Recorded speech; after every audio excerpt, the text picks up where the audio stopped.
ನಗು ನಮ್ಮ ಎಲ್ಲ ಚಿಂತನೆಗಳನ್ನ ಮರೆಸಿಬಿಡ್ತದೆ.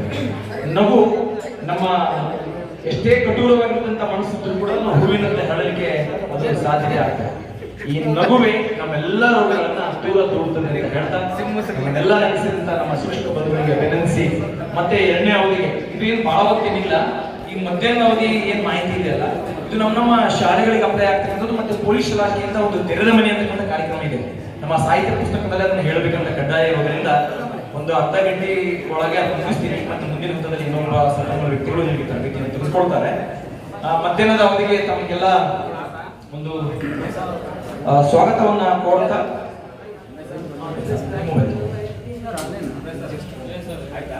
ಈಗ ಈ ಒಂದು ಮಾಹಿತಿನ ತಮ್ಮ ಹತ್ರ ಹಂಚ್ಕೊಳ್ತಾ ಇದ್ದೇನೆ.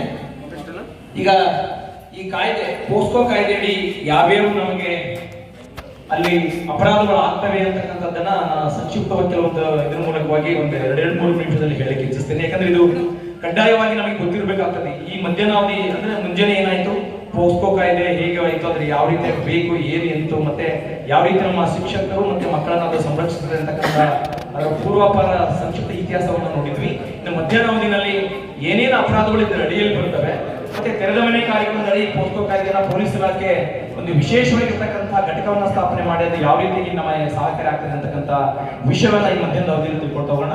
ಮೊದಲನೇದಾಗಿ ಈ ಕಾಯ್ದೆಯಲ್ಲಿ ಬರ್ತಕ್ಕಂಥ ಅಪರಾಧ ಇದಕ್ಕಿಂತ ಮೊದಲು ನಾವು ನೋಡೋದಾದ್ರೆ ಈ ಪೋಸ್ಕೋ ಕಾಯ್ದೆ 2008ರಲ್ಲಿ ಇದರ ರಚನೆಗೆ ಪ್ರಾರಂಭ ಆಗಿದ್ದು ಅದು ಮೇ 10, 2012ರಲ್ಲಿ ರಾಜ್ಯಸಭೆಯಲ್ಲಿ ಅನುಮೋದನೆ ಆಗ್ತದೆ. ಅದು ನಮ್ಗೆ ಗೊತ್ತಿರಬೇಕಾದಂತ ವಿಷಯ ಆಗ್ತದೆ. ಹಾಗಾಗಿನೇ ಪೋಕ್ಸೋ ಕಾಯ್ದೆ ಮೇ 22, 2012 ಲೋಕಸಭೆಯಲ್ಲಿ ಅನುಮೋದನೆ ಪಡ್ಕೊಂಡ ನಂತರ ಈ ಪೋಕ್ಸೋ ಕಾಯ್ದೆ ಮೇ 22, 2012 ಲೋಕಸಭೆಯಲ್ಲಿ ಆಗಿದ ನಂತರ 19 ಜೂನ್ 2012ರಲ್ಲಿ ಗೆಜೆಟ್ ಆಗಿ ಪ್ರಕಟವಾಗ್ತದೆ.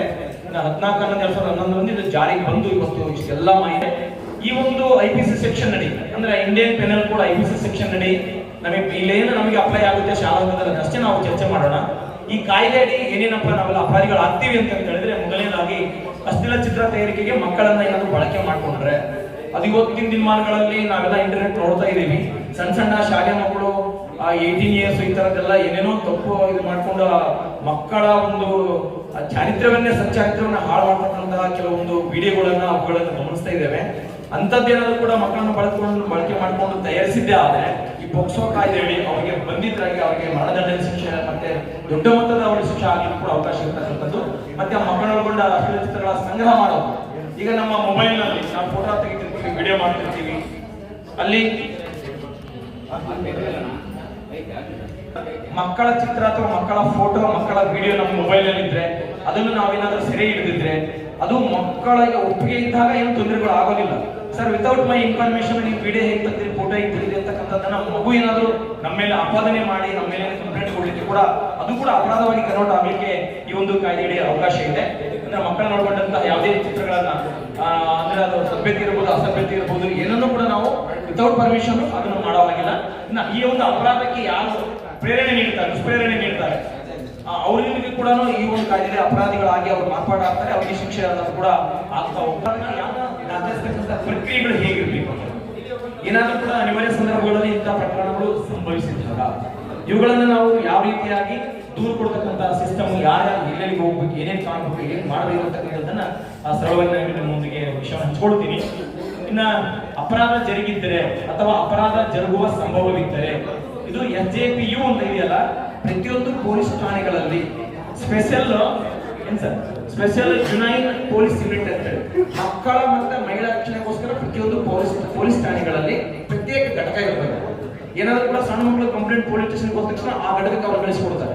ಮಹಿಳೆಯರ ಮೇಲೆ ಏನಾದ್ರು ಇಂಥ ಲೈಂಗಿಕ ದೌರ್ಜನ್ಯಗಳಾಗ್ಬೋದು, ಅವ್ರ ಏನೇ ಒಂದು ತೊಂದರೆಗಳಾಗಿದ್ರು ಕೂಡ ಅಲ್ಲಿ ಮಹಿಳಾ ಪೊಲೀಸ್ ಪೇದೆ ಅವ್ರನ್ನ ಒಳಗಡೆ ಸ್ವಾಗತ ಮಾಡಿಕೊಂಡು ಆ ಯೂನಿಟ್ ನಲ್ಲಿ ಅವರಿಗೆಲ್ಲ ಸಾಂತ್ವನ ಹೇಳಿ ಮಾಹಿತಿ ಪಡ್ಕೊಂಡು ಈ ಒಂದು ಕೇಸ್ ನಲ್ಲಿ ಅವರಿಗೆ ಅಲ್ಲಿ FIR ದಾಖಲೆ ಮಾಡಿಕೊಳ್ಳುವಂತಹ ಕೆಲಸ ನಡೀತಾ ಹೋಗ್ತದೆ. ಇನ್ನು ಅದಾದ ನಂತರದಲ್ಲಿ ಸೆಕ್ಷನ್ 19(1) ಇಂಡಿಯನ್ ಪೆನಲ್ ಕೋಡ್ 372 ಮೂಲಕ ಸಬ್ಸೆಕ್ಷನ್ ಬರ್ತಾ ಹೋಗ್ತಾರೆ. ಅವಾಗ ಸೆಕ್ಷನ್ 19(1) ನಲ್ಲಿ ಪೊಲೀಸ್ ಅಧಿಕಾರಿಗಳು ಈ ಪ್ರಕರಣವನ್ನು ದಾಖಲಿಸಿಕೊಳ್ಳುವವರಾಗಿರ್ತಾರೆ. ಇನ್ನು ಪ್ರಕರಣ ಸಂಖ್ಯೆಯನ್ನು ಬರವಣಿಗೆಯಲ್ಲಿ ನಮೂದಿಸುವುದು, ದೂರುದಾರನಿಗೆ ಓದಿ ಹೇಳುವುದು. ಈಗ ನಮ್ಮಲ್ಲಿ ಏನು ಆಗುತ್ತೆ, ಯಾಕೆ ಹೇಳಬೇಕು ಇವೆರಡು ಪಾಯಿಂಟ್ಸ್ ಅಂತಂದ್ರೆ ಬೇರೆ ಬೇರೆ ಭಾಷೆಗಳು. ಈಗ ಸಪೋಸ್ ಆಂಧ್ರದಿಂದ ನಮ್ಮ ಕರ್ನಾಟಕಕ್ಕೆ ಬಂದಿರ್ತಾರೆ, ಇದೆಲ್ಲ ಇಂಟರ್ನಲ್ ಗುಂಡಿಗಳನ್ನು ತೋಡ್ಲಿಕ್ಕೆ ಗ್ಯಾಸ್ ಪೈಪ್ಲೈನ್ ಹಾಕಲಿಕ್ಕೆ ಕೆಲವೊಂದು ಹೊತ್ತಿಗೆಲ್ಲ ಇವುಗಳು ಮಾಡ್ತಾ ಸಂದರ್ಭದಲ್ಲಿ ಅವರಿಗೆ ಸರಿಯಾಗಿ ಕನ್ನಡ ಬರೋದಿಲ್ಲ. ಅಂತ ಸಂದರ್ಭದಲ್ಲಿ ಅದು ಏನಾಗಿದೆ ಅಂತಕ್ಕಂಥ ಭಾಷಾಂತರ ತಜ್ಞರಿಂದ ಆ ಕಂಪ್ಲೇಂಟ್ ಏನಿದೆ ಅದು ಏನಾಗಿದೆ ಅಂತಕ್ಕಂಥದ್ದು ಕೂಡ ಅವರ ಭಾಷೆಗೆ ಹೇಳಿ ಅವರಿಗೆ ತಿಳಿಸಿಕೊಟ್ಟು ಅದು ದಾಖಲಿಸಿಕೊಳ್ಳತಕ್ಕಂಥದ್ದು. ಮತ್ತೆ ಪೊಲೀಸ್ ಠಾಣೆಯಲ್ಲಿ ಅದಕ್ಕಾಗಿ ಇದ್ದ ಪುಸ್ತಕವನ್ನ ನಮೂದಿಸಬೇಕು. ಅಂದ್ರೆ ಪ್ರತ್ಯೇಕವಾಗಿ ಈ ಪ್ರಕರಣಕ್ಕೆ ಸಂಬಂಧಪಟ್ಟಂತೆ ಒಂದು ಪುಸ್ತಕವನ್ನ ಪ್ರತಿಯೊಂದು ಪೊಲೀಸ್ ಠಾಣೆಯಲ್ಲಿ ನಿರ್ವಹಿಸ್ತಾರೆ. ಈ ಕೇಸ್ಗಳು ಅದರಲ್ಲೇ ಎಂಟ್ರಿ ಆಗಬೇಕು, ಅದು ಪ್ರತ್ಯೇಕವಾಗಿ ಬಂದದ್ದು ಅದೇ ವೆರಿಫೈ ಆಗುತ್ತೆ. ಇನ್ನ ದಾಖಲಿಸುವ ಭಾಷೆಯು ಮಗುವಿಗೆ ತಿಳಿದಿರುವ ಸರಳ ಭಾಷೆಯಲ್ಲಿರಬೇಕು. ಅಲ್ಲಿ ಏನೇನು ಮಗುವಿನ ಹೇಳಿಕೆಯನ್ನ ಅವರು ಮಾಡ್ತಾರೆ ಆ ಮಗುವಿಗೆ ತಿಳಿಯುವಂತೆ ಕೂಡ ಇರಬೇಕು. ಯಾಕಂದ್ರೆ ಮಗು ಹೇಳೋದು ನಾವು ಎಂಟ್ರಿ ಮಾಡ್ಕೊಳ್ಳೋದು ಆದಾಗ ಏನಾಗುತ್ತೆ ಅಲ್ಲಿ ಮತ್ತೆ ಕಾನೂನಾತ್ಮಕವಾಗಿ ತೊಡಕುಗಳು ಬರೋದ್ರಿಂದ ಇದನ್ನು ಓಪನ್ ಆಗಿನೇ ಅಲ್ಲಿ ವಿಷಯವನ್ನ ಚರ್ಚೆ ಮಾಡಲಿಕ್ಕೆ ಪ್ರತಿಯೊಂದು ಪೊಲೀಸ್ ಇಲಾಖೆಯಲ್ಲಿ ಇಲ್ಲಿ ಆಗ್ಬಿಟ್ಟಿರ್ತಾರೆ. ಇಂಥ ಒಂದು ಪೋಕ್ಸೋ ಕಾಯ್ದೆ ಈ ರೀತಿಯಲ್ಲಿ ನಾವು ಇಂಥ ವಿಂಗ್ ನಲ್ಲಿ ಈ ಮಾಹಿತಿಯನ್ನು ತಾವು ಕೊಡಬೇಕು ಅಂತಕ್ಕಂಥದ್ದನ್ನ. ಇನ್ನ ಅವಶ್ಯಕತೆಗೆ ಅನುಗುಣವಾಗಿ ಭಾಷಾಂತರ ವ್ಯವಸ್ಥೆ ನಾನು ಆಲ್ರೆಡಿ ಹೇಳಿದ್ದೇನೆ. 1904 ಅಲ್ಲಿ ಪೊಲೀಸ್ ಅಧಿಕಾರಿಗಳು ಮಗುವಿನ ರಕ್ಷಣೆ ವ್ಯವಸ್ಥೆ ಮಾಡ್ತಕ್ಕಂಥದ್ದು. ಆ ಮಗು ಏನಾದರೂ ಇಂತಹ ಒಂದು ಕೇಸ್ ಒಳಗಾದಾಗ ಆ ಮಗುವಿನ ಸಂಪೂರ್ಣ ರಕ್ಷಣೆ ಮಾಡತಕ್ಕಂಥ ಜವಾಬ್ದಾರಿ ಆಗಿರ್ತಕ್ಕಂಥ PSI ಆಗ್ಬೋದು, CPI ಆಗ್ಬೋದು, ASI ಆಗ್ಬೋದು, SP ಆಗ್ಬೋದು, ಆ ಜಿಲ್ಲಾ ಅಂತ ಏನ್ ಸಂಬಂಧಪಡ್ತದೆ ಅವರೆಲ್ಲರೂ ಕೂಡ ಹೊಣೆಗಾರರಾಗ್ತಾರೆ. ಸಂಪೂರ್ಣವಾಗಿ ಆ ಕೇಸ್ ಸಂಪೂರ್ಣವಾಗಿ ಆಗೋವರೆಗೂ ಕೂಡ ಆ ಮಗುವಿಗೆ ಯಾವುದೇ ರೀತಿ ಮಾನಸಿಕ ತೊಂದರೆಗಳಾಗದೆ ಆ ಮಗುವಿಗೆ ಸೆಕ್ಯೂರಿಟಿ ಇರಬೇಕು, ಆ ತಂದೆ ತಾಯಿಗಳಿಗೆ ಸೆಕ್ಯೂರಿಟಿ ಕೊಡಬೇಕು. ಅದೆಲ್ಲದೂ ಕೂಡ ಪೋಕ್ಸೋ ಕಾಯ್ದೆ ಸಂಪೂರ್ಣವಾಗಿ ಅವ್ರಿಗೆ ಬೆಂಬಲಿಸಿ ನಿಂತು ಅವರಿಗೆ ರಕ್ಷಣೆ ಕೊಡ್ತಕ್ಕಂಥ ಕೆಲಸ ಆದ್ರೆ ಮಗು ಹೇಳಿದ್ದು ಸುಳ್ಳಂತ ಒಬ್ಬರಿಗೆ ಕೋರ್ಟ್ ಪರಿಗಣನೆ ಮಾಡೋದಿಲ್ಲ. ಅದರ ಸತ್ಯಾಸತ್ಯತೆಯನ್ನ ಆ ಮಗು ಹೇಳುವಂತ ಹೇಳಿಕೆಯನ್ನ ತಜ್ಞರ ಹತ್ರ ಅದನ್ನ ಕೌನ್ಸಿಲಿಂಗ್ ಬಿಡ್ತಾರೆ. ಆ ಮಗು ಹೇಳುವವರೆಗೂ ಮೊದಲು ಮೆಡಿಕಲ್ ಚೆಕ್ಅಪ್ ಆಗುತ್ತೆ. ಅಲ್ಲಿವರೆಗೆ ಏನ್ ಹೇಳಲ್ಲ. ಆ ಮಗು ಧರಿಸಿದಂತ ಬಟ್ಟೆ, ಆ ಮಗುವಿನ ರಕ್ತದ ಕಲೆಗಳು, ಪ್ರತಿಯೊಂದು ಎವಿಡೆನ್ಸ್ ಅನ್ನು ಕೂಡ ಕೋರ್ಟ್ಗೆ ಅವರು ನಾಳೆ ಕೊಡಬೇಕಾಗಿರೋದ್ರಿಂದ ಮೆಡಿಕಲ್ ಚೆಕ್ಅಪ್ ಬಹಳ ಕೇರ್ಫುಲ್ ಆಗಿ ಆಗುತ್ತೆ. ಅಲ್ಲಿ ಯಾವುದೇ ಕಾರಣಕ್ಕೂ ಯಾರು ಕೂಡ ಉಳಿಸ್ಕೊಳ್ಳಿಕ್ಕೆ ಆಗದೇ ಇಲ್ಲ. ಆ ಮೂಲಕವಾಗಿ ಬಹಳ ಕೇರ್ಫುಲ್ ಆಗಿ ಈ ಒಂದು ಪೋಕ್ಸೋ ಕಾಯ್ದೆಯಲ್ಲಿ ಪೊಲೀಸರು ಕೆಲಸ ಮಾಡಬೇಕು. ನಾವು ಕೂಡ ಮಕ್ಕಳಿಗೆ ಬೆನ್ನೆಲುಬಾಗಿರ್ಬೇಕು.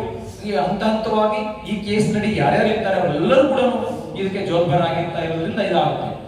ಇನ್ನ ಇದೇನ್ ಬೇಡ ನನಗೆ ಮಕ್ಕಳ ಲೈಂಗಿಕ ದುರ್ಬಳಕೆ ಬಗ್ಗೆ ಏಕೆ ವರದಿ ಮಾಡುವುದಿಲ್ಲ ಅಂದ್ರೆ ಇದು ಬೇಡ. ಯಾಕಂದ್ರೆ ಮಗು ಹೇಳುವಂತ ಸಂದರ್ಭದಲ್ಲಿ ಆ ಮಗುವಿನೂ ಕೂಡ ಅಷ್ಟು ಪ್ರೌಢಾವಸ್ಥೆಗೆ ಬಂದಿರದೆ ಅಂತಕ್ಕಂಥ ಸಂದರ್ಭ, ಯಾರು ನಂಬುವುದಿಲ್ಲ ಅಂತಕ್ಕಂಥ ಮಗುವಿನ ಭಯ ಮುಂಚಿನ.